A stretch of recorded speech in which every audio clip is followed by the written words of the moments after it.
नमस्कार बच्चों। तो कैसे हैं आप लोग? मैं आचार्य हजारी प्रसाद द्विवेदी हूं।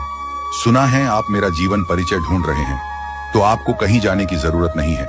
अब मेरा जीवन परिचय तो मैं ही बता देता हूं। तो बच्चों, मेरा जन्म श्रावण शुक्ल पक्ष एकादशी 19 अगस्त 1907 ईस्वी को बलिया जिले के दुबे का छपरा ओझवलिया गांव के एक प्रतिष्ठित सरयू पारी ब्राह्मण कुल में हुआ था। मेरे पिता का नाम अनमोल द्विवेदी था। मेरी माता ज्योतिषमती भी प्रसिद्ध पंडित कुल की कन्या थी। इस तरह मेरा बालक जीवन में संस्कृत और ज्योतिष की शिक्षा उत्तराधिकार में प्राप्त हुई। सन 1930 ईस्वी में मैंने काशी हिंदू विश्वविद्यालय से ज्योतिषाचार्य की उपाधि प्राप्त की।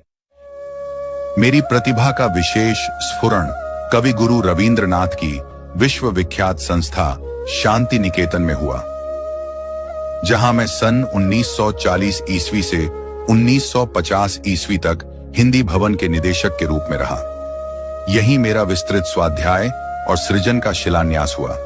सन 1949 ईस्वी में लखनऊ विश्वविद्यालय ने मुझे डीजियो लिटजीरो की उपाधि से सम्मानित किया।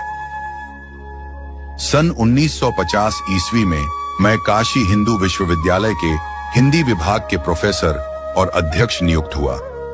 सन 1957 ईस्वी में मुझे पद्म भूषण की उपाधि से विभूषित किया गया। सन 1958 ईस्वी में मैं राष्ट्रीय ग्रंथ न्यास के सदस्य बना। मैं कई वर्षों तक काशी नागरी प्रचारिणी सभा के उपसभापति, खोज विभाग के निर्देशक तथा नागरी प्रचारिणी पत्रिका के संपादक रहा। इसके बाद सन 1960 ईस्वी से 1966 ईस्वी तक मैं पंजाब विश्वविद्यालय चंडीगढ़ में हिंदी विभाग के प्रोफेसर और अध्यक्ष रहा। तत्पश्चात मैंने भारत सरकार की हिंदी संबंधी विविध योजनाओं का दायित्व ग्रहण किया। लेकिन 18 मई 1979 ईस्वी को मेरा निधन हो गया। मेरी साहित्य बहुत विस्तृत है। कविता और नाटक के क्षेत्र में मैंने प्रवेश नहीं किया। मेरी कृतियां वर्गीकरण के आधार पर निम्नलिखित, जैसे कि मेरी प्रमुख इतिहास है, हिंदी साहित्य का आदिकाल, हिंदी साहित्य की भूमिका।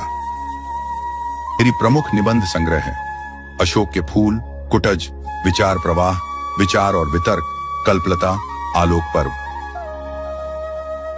मेरी प्रमुख उपन्यास है बाणभट्ट की आत्मकथा, अनाम दास का पोथा, चारुचंद्र लेख और पुनर्नवा आदि। कहानी